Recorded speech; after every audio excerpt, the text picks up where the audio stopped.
While we don't yet know how long Grayson Rodriguez will be out, we do know that he won't be ready for opening day. So the question is, who takes his rotation spot?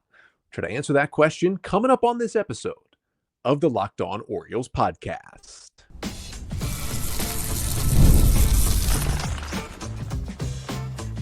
You are Locked On Orioles, your daily Baltimore Orioles podcast. Part of the Locked On Podcast Network, your team every day.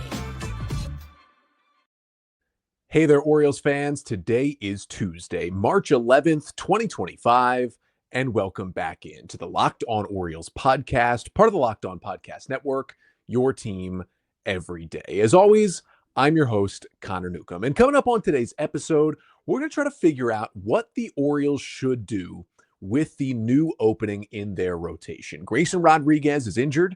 He's going to at least miss the beginning of the year start on the IL. So one of those 5 spots is up for grabs. And the main 2 candidates are Cade, Povich, and Albert Suarez. We'll try to figure out who better fits into the rotation for the O's. And also with Andrew Kittredge getting knee surgery, where will the Orioles turn to fill his bullpen spot? But that's all coming up on this episode of the Locked On Orioles podcast. Before we get there, just did want to thank you for making Locked On Orioles your first podcast listen of the day. We're free and available wherever you listen to podcasts 5 days a week as we get closer and closer to the season. Make sure to subscribe wherever you listen, Apple Podcasts, Spotify, leave a 5-star rating and a review. It really helps out the show. And if you're watching here on YouTube, make sure to like, comment, and subscribe to the Locked On Orioles YouTube page. And if you have thoughts about the show, thoughts about the Orioles, want to get into some mailbag questions, just want to talk some ball, you can always email me at lockedonorioles@gmail.com. But let's jump into it. We've talked about this a little bit on each of the last 2 episodes, on Friday and then yesterday on Monday. Make sure to go back and check both of those out if you have not already. But the big news from basically the previous week from Orioles camp in Sarasota is the injuries, and specifically the injuries to Grayson Rodriguez and Andrew Kittredge, 2 right-handed pitchers who were planning to be big parts of the Orioles staff in 2025, and both who are going to miss some time because Brandon Hyde told us over the weekend that neither guy is going to be available for opening day. Both players are going to start the year on the injured list. And while Kittredge was a big signing and they're going to miss him, he was a veteran reliever on a 1-year deal, and the Orioles have a pretty good bullpen they're looking at even without Kittredge. Grayson Rodriguez, the absence of him, that is a much different story. And that is where we are going to start because at the moment, we don't quite know the full severity of Rodriguez's issue right now. The latest updates that we have is Grayson Rodriguez started last Wednesday in spring training and his velocity was way down, didn't look great. After the game, he talked to the media and said, hey, I just wasn't feeling great today. I was sluggish. He wasn't super worried about it. And we kind of moved on. Then the next day, he wakes up with some tricep soreness. So the Orioles are like, okay, this could be a little more serious. Let's go get some testing done. So they get the testing done, and Brandon Hyde basically says the soreness has gone down to the back of his elbow, but does say, hey, it's not the ligament. It's not the UCL in his elbow. That's the thing that where if you injure that, you get Tommy John surgery. So Hyde said, at least at this point, that is not the issue for Grayson. But then we found out over the weekend, and basically on Sunday, that Grayson Rodriguez is dealing with what the team is calling right elbow inflammation. They said that Grayson got a cortisone shot in that right elbow over the weekend. After that, they were going to shut him down for 7 to 10 days. I would probably linger. It's going to be closer to like 2 weeks. And then he will start a throwing program after that. So best case scenario, Grayson starts throwing again like the week of opening day. Obviously, he's not going to be ready to open the season and start one of the first 5 games, so he will end up on the injured list. And with that, we don't quite know what the full severity is. Like, if all goes well, he gets shut down for 10 days, he comes back, he's throwing, he feels okay. Like, we could see Grayson Rodriguez activated in some point in April. It might not be a gigantic absence for him.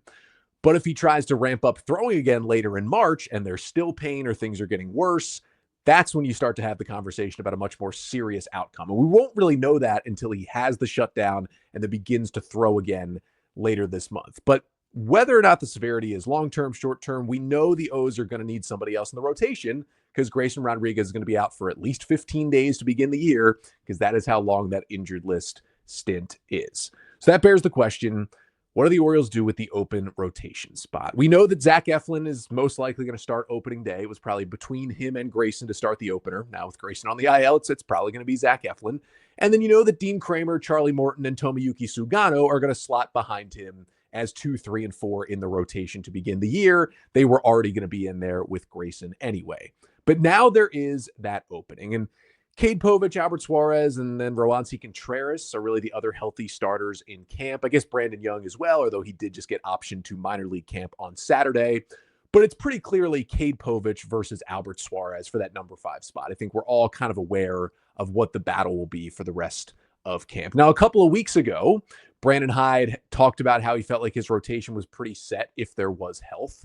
And he called Albert Suarez currently his number 6 and Cade Povich currently his number 7. So that gives us our first indicator, at least with what Hyde said, slightly favoring Suarez over Povich in that role. So let's start with, what is the case for Albert Suarez to be named the Orioles number 5 starter and begin the year in the rotation in the place of Grayson Rodriguez instead of Cade Povich? Well, for Suarez, he was a bigger part of the Orioles rotation last year than Povich was. He made 24 starts last season and had a 3.76 ERA in those 24 starts. Orioles kind of finding him out of nowhere after he pitched in Japan and Korea and hadn't been to the big league since 2017. He comes over and we've talked about it multiple times this offseason, kind of saved the Orioles pitching staff last year. Cade Povich on the flip side had a 5.20 ERA in his 16 starts with the Orioles. So advantage Suarez just for what they each did last year. And Suarez is working on a new pitch, kind of that slurve sweeper to try and improve himself as he gets into his mid to late 30s. And, you know, Suarez is also flexible in his role. So if the Grayson Rodriguez injury is fairly short term and Suarez begins the year in the rotation and maybe makes 3 or 4 turns through and then Rodriguez is ready, Albert Suarez can easily just be bumped right to the bullpen when Grayson comes back. And it wouldn't be a big deal. He did that flip between the bullpen and the rotation multiple times last season and didn't even feel a bump in the road. Like, he was good for the Orioles in both roles. And I feel like there is something to be said for rewarding Albert Suarez for what he did for the Orioles last year, his ability to basically save that pitching staff. I think he should be rewarded, or at least you could argue he should be rewarded with this spot. And plus, Suarez is out of options. And it's something we've talked about all offseason. Like, I can't imagine the Orioles are going to keep him off of this opening day roster because they're not going to want to put him on waivers. He is too valuable at this point. Guaranteed another team is going to claim him on waivers. And for everything he gave you last year, you would lose him for nothing in a spot where you have some pitching injuries and you need some innings covered. So either way, Suarez is going to be on this opening day roster. It's just a question of what is his role. So at that point, it's like, well, if he's going to be on the roster anyway, he's in position for this. He started 24 games last year. Feels like the easiest move would just be make Albert Suarez your number 5 starter to begin things. And then you let him start a few. You see how Grayson's doing. You see how Suarez is pitching. And you kind of play it out from there.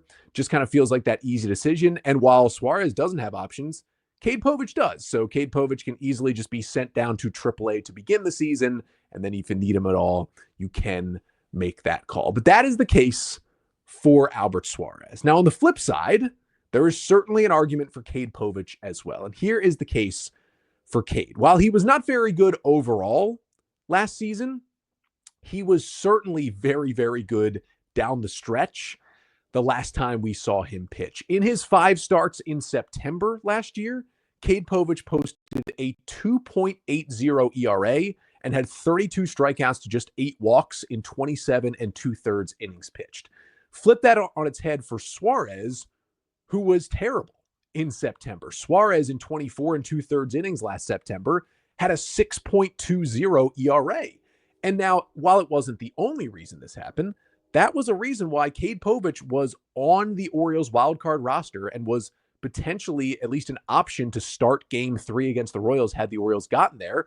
And Suarez was not on that wildcard roster, not even as a reliever. He didn't make it at all. Now, he was most likely going to be on the ALDS roster if they got there and have to start one of those games, but they were not using him as a pitcher with the season on the line. And I know he started the Sunday game to end the year, but the Orioles easily could have not had him do that and had him available for that wildcard series. And they felt like they had 13 better pitchers to put into that spot. And that I think tells you a lot about how the Orioles saw Suarez at the end of the year. He had a huge home run problem. He really struggled in September. It was not looking good. And if you go off the conversation of, hey, who has looked better the last time you saw him? Well, it's not just how good Suarez was or how good Povich was versus how bad Suarez was in September.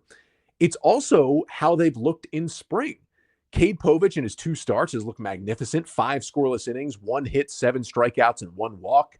His changeup has looked awesome. His command has been way better. He's still getting that good ride on his 4-seam fastball. Povich has been, you could argue, the most impressive Orioles pitcher so far this spring, at least a pitcher who like has a spot to try and fight for. He's been the most impressive of anyone. On the flip side, among guys kind of fighting for certain roles or spots, Suarez has probably been the worst pitcher in terms of results. In his 3 outings, he's thrown 8 innings and has allowed 8 earned runs on 13 hits with 3 strikeouts to 5 walks. Now, Suarez's most recent outing last week was a whole lot better than his first 2, which were pretty bad, but still, it's been kind of an ugly watch. And again, like spring training stats don't matter much at all. I don't think the Orioles put much stock into them. It's more about, is the pitcher getting his arm ready? Is he mixing in his stuff? Does he feel good about his pitches? Does he feel healthy? That's what's most important. But it's pretty staunch for one guy to go 5 scoreless and the other one to have a 9 ERA in spring training. It's something that you're going to look at when 2 guys are fighting for one spot, at least in the rotation. And I think when a pitcher is pitching that well like Suarez is, it's good to reward that good performance. I'm sure last spring, when it kind of felt like at one point there was a fight between Colton Cowser and Heston Kjerstad for a final spot with the Orioles opening day roster, there were a lot of other factors that went into it. The future outlook, the ability to play the outfield, whatever it may be. But the fact that Kjerstad wasn't great in spring, but Cowser was incredible, had to play at least a little bit of a factor. And I think it was a good look for the Orioles and for their players to see, hey, Colton Cowser was so good in spring that he won himself a spot on the opening day roster, and was a spot he never gave up in a season where he should have won AL Rookie of the Year. And I think it's good to reward Cade Povich. He's pitching this well. He pitched that well in September. You know, it would have been tough before, obviously, if Grayson were healthy. There just wasn't a spot for Povich, and it stunk for him because he was so good, but it was like, where do I fit in? Now there's an opening. I think it sends a good message to your players as a front office to be like, if an opening comes up and you're pitching that well, we're not going to just go with, oh, what worked in the past. If it looks like you're going to work better in the future, we're going to go that direction. I think that would be good moving forward. And also, Cade Povich just has higher upside. Now, maybe this is a different conversation if it's like, yeah, Grayson will miss 3 starts and then he'll be fine for the rest of the year. Then maybe it's better to say, okay, just put Suarez in there, whatever, we'll figure it out afterwards. But if it's going to be even a little more extended than that, like if it's going to work its way into May or beyond that Grayson Rodriguez will be out, and whoever replaces him is going to have to make 5, 6, 7, 8, 9 plus starts before Grayson comes back, I think you seriously have to consider what the upside looks like. You look at projection systems, they kind of flip back and forth generally across the board. Povich has a little better projection for 2025 than Albert Suarez does, but you can just kind of see that in what they bring to the table. Suarez is this guy who, you know, is 35 and there's signs of regression coming.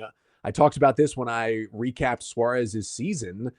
Among the 96 pitchers in baseball last year who threw at least 130 innings, so basically the qualified starting pitchers last year, only 6 of those 96 had a lower stuff plus number than Albert Suarez. Basically what that means is only 6 other essentially qualified starters had worse raw stuff that they went up there with. And if you have bad raw stuff, you have to do a lot of other things perfectly to succeed. Suarez did that. The guys behind him, like Kyle Hendricks and Chris Flexen and others, didn't do it. And that's why that list is mostly some of the worst qualified starting pitchers in baseball in 2024. The guys right by Suarez on that list. That is concerning because a lot of it seems to be some smoke and mirrors that got him to the level he got to last year. There's a lot of questions about, can he repeat it? On the flip side, Cade Povich is 24. He's got intriguing stuff. He's looking good. He's a former top 100 prospect in baseball. That is someone I think more so you want to give that runway to at this point. And with him having the higher upside, that's big because this rotation without Corbin Burns, obviously he's gone, and without Grayson Rodriguez with the injury, this is not really a high upside rotation. You look at the 4 guys who are locked into it right now: Zach Eflin, Dean Kramer, Tomoyuki Sugano, and Charlie Morton. These are all like raise the floor guys. Eflin would have maybe the highest upside, but he's more of a, you know what you're going to get every time out and you can trust him, but I don't think he has ace upside. Morton's 41. Again, a guy you can trust, but he's a 3, 4, or 5. Sugano's a bit of a wild card. Maybe he has more upside, but I think you're bringing in Sugano on a one-year deal because, like, hey, this is a three-time MVP in Japan. This is a guy who we know is not going to fall apart because he's such a good pitcher.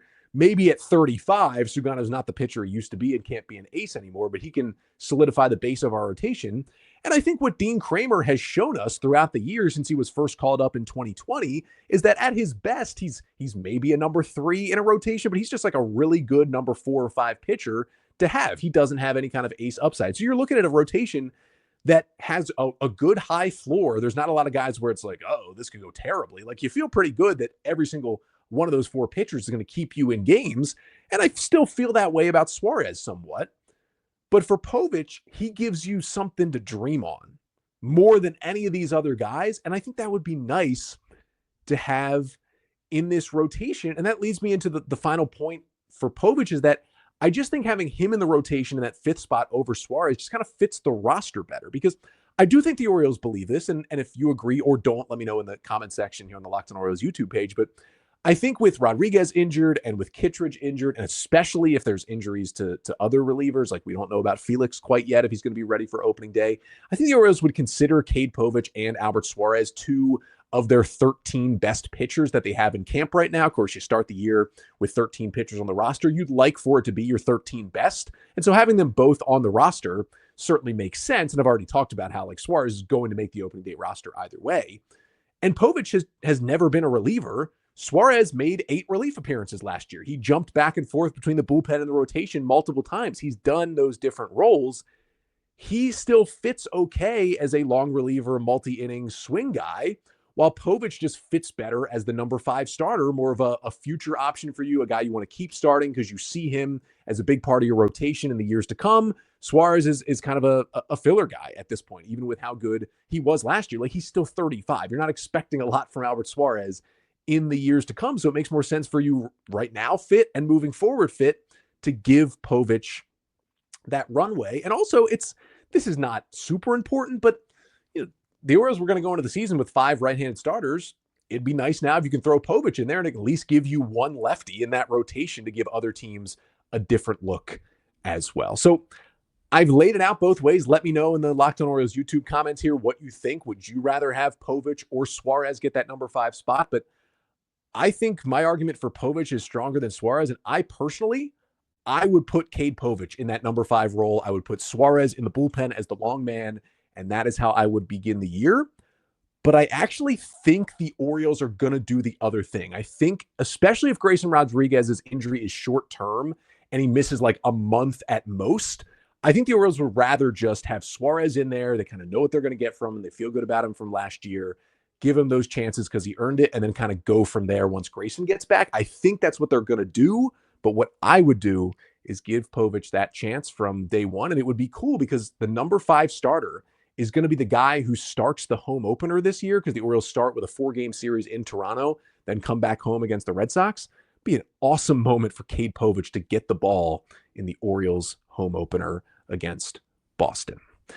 But that's obviously the bigger question, right? Who would replace Grayson Rodriguez? But the Orioles still need to make another decision. That is, who is going to replace Andrew Kittredge in the bullpen.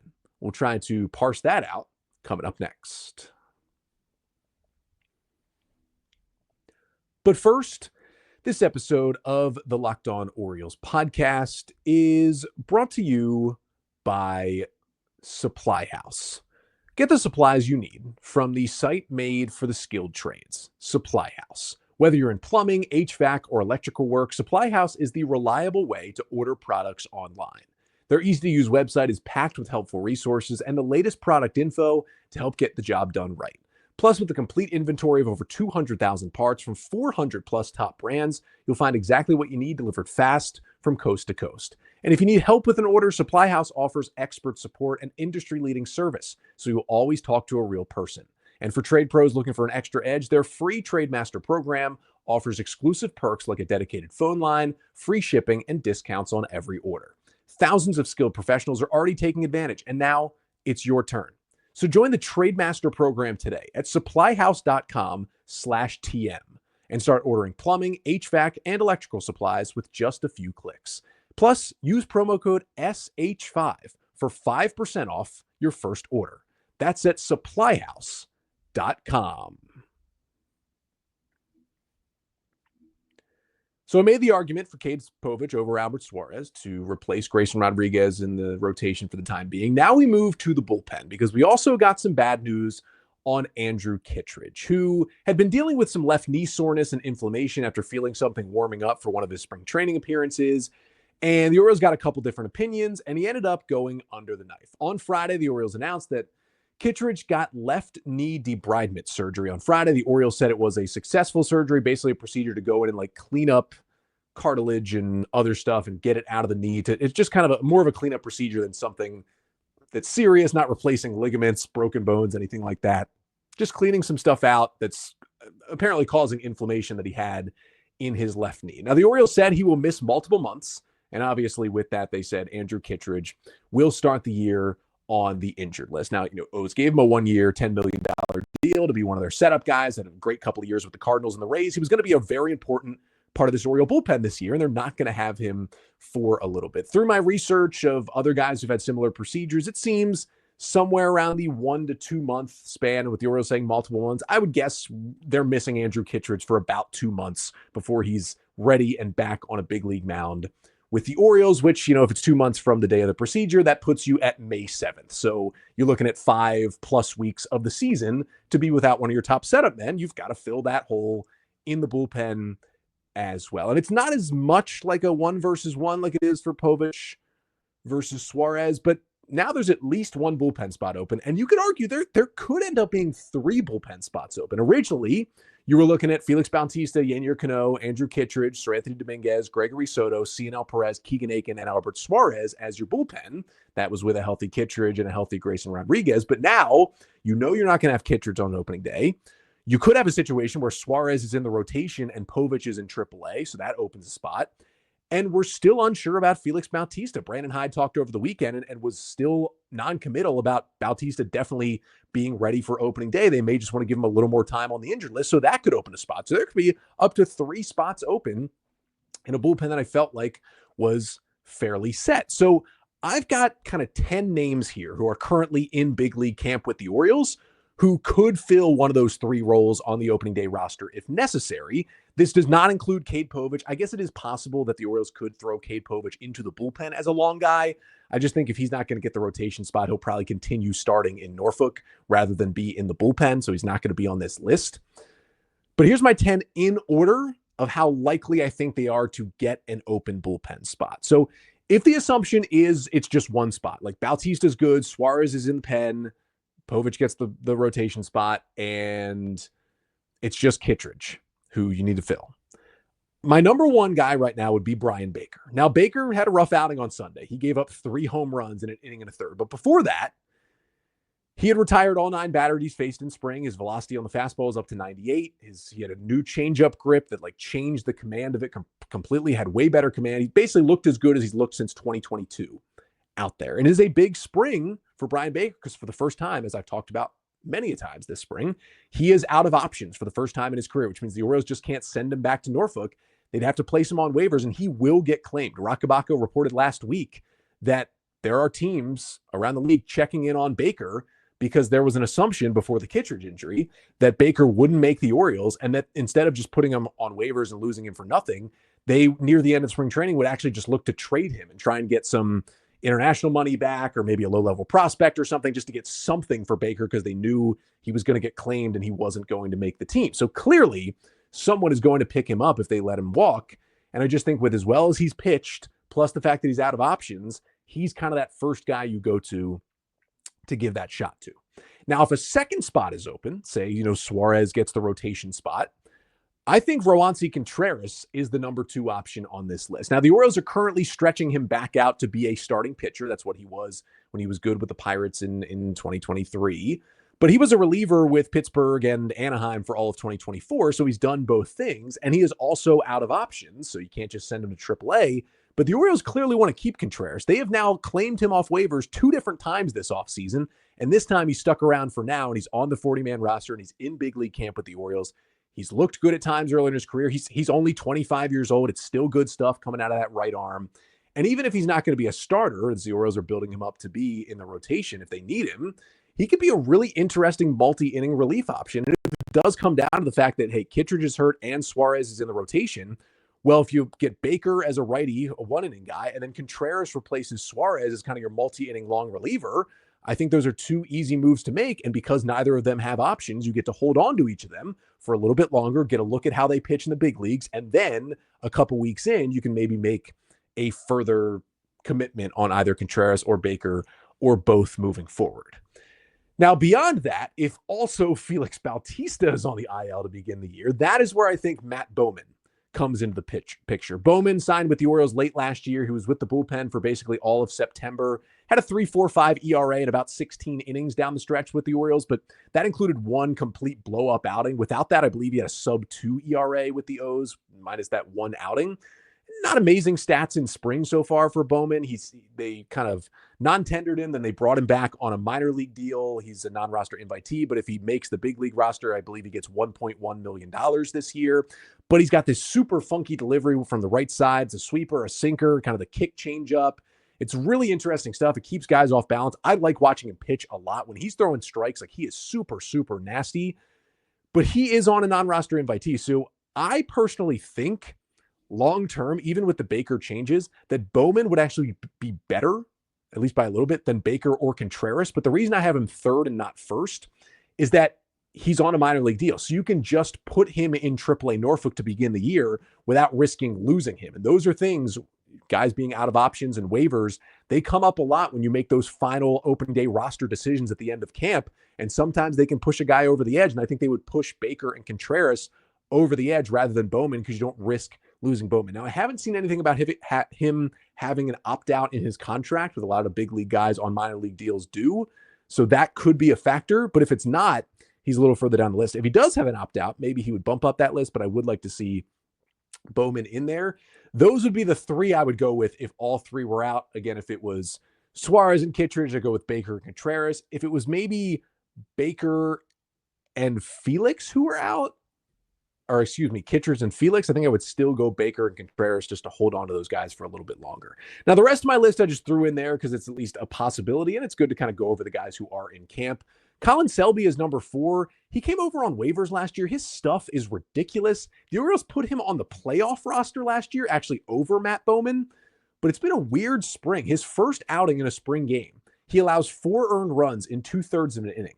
Has not pitched in a spring game since then, was the first player to be optioned to minor league camp, even though I thought he had a shot to make the opening day roster. There must be an injury or something weird going on with Selby. I still love his stuff. I'm very in on Colin Selby, but something odd is going on here. I'm kind of waiting until we hear more about that. Number 5 is Cade Stroud, right-hander added to the 40-man this offseason. Great stuff, but command issues to work on. Luis Gonzalez, a lefty added to the 40-man. Great AAA stats, but he's got options, and I'm not sure if they want another lefty in there, if they'd be losing all these righties out of the bullpen. They already have Soto, Aiken, and Perez. Dylan Coleman, nasty stuff on a minor league deal, but no command. He's got to work on that. Thaddeus Ward, who I talked about a lot on Monday's show, really like his stuff, what I saw on Sunday, but there's still stuff to work on. Not sure he's ready to get a big league spot. Levi Stout, I talked about on the show last week, like fastball velo and induced vertical break are way up. He's really interesting. A waiver claim last year, who's now here as a non-roster invitee, but probably not ready just yet. And then Corbin Martin, another right-hander waiver claim from last year, an NRI, who throws a really interesting 91 mile per hour, like Jacob deGrom style slider. So that's something that could bump him onto the big league roster, but is also kind of further down this list. Yeah, really, I see Baker, Contreras, and Bowman being the guys. And then if Colin Selby's okay, he's in that mix as well, but he's kind of a mystery at this point after being optioned to minor league camp. So those are all the internal options for both the rotation role and the bullpen role that are going to be up for grabs now with Kittredge and Rodriguez starting the year on the injured list. But the other question I'm sure you're asking is, well, Connor, couldn't they just sign someone else or trade for someone else? It's possible. We'll talk about how possible to finish out the show coming up next. But first, this episode of the Locked On Orioles podcast is also brought to you by FanDuel. March Madness is here, and FanDuel is giving you the chance to get in on the action like never before. Right now, new customers can get $200 in bonus bets when your first $5 bet wins. That's 200 extra bucks to use on everything from buzzer beaters to Cinderella stories and even who is cutting down the nets. Now, I may be a little biased here, as I do like looking at underdogs, and FanDuel makes it easy to pick them. But there's tournament games happening almost every day, and I'm on Maryland this year. I really think the Crab Five could make a serious Final Four run. And if you want to bet on that, the FanDuel app is simple and easy to use. So visit FanDuel.com and get on the college hoops action all tournament long. So to finish things off on today's Tuesday episode, let's talk about, is there anyone from the outside that could replace, at least briefly, Grayson Rodriguez or Andrew Kittredge on this roster, as they're both going to begin the year on the injured list? Now, if the O's think it's a short-term injury for Grayson Rodriguez, they think, hey, by the beginning of May, he's going to be back.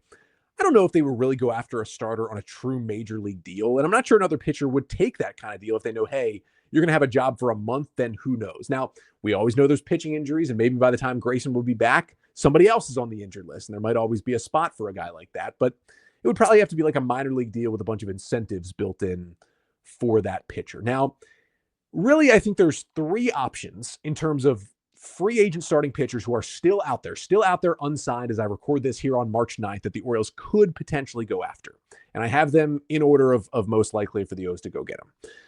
Number one is probably Lance Lynn, veteran, 37-year-old, 3.84 ERA and 23 starts with the Cardinals last year, did deal with some injury issues, some knee issues actually, like Andrew Kittredge.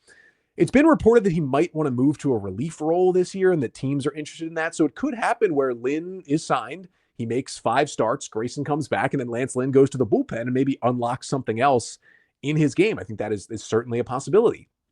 Number two here would be our old friend Kyle Gibson, still unsigned at this point, pitched for the Cardinals last year, a 4.24 ERA in 30 starts, pretty similar to what he did for the Orioles in 2023. He knows the clubhouse.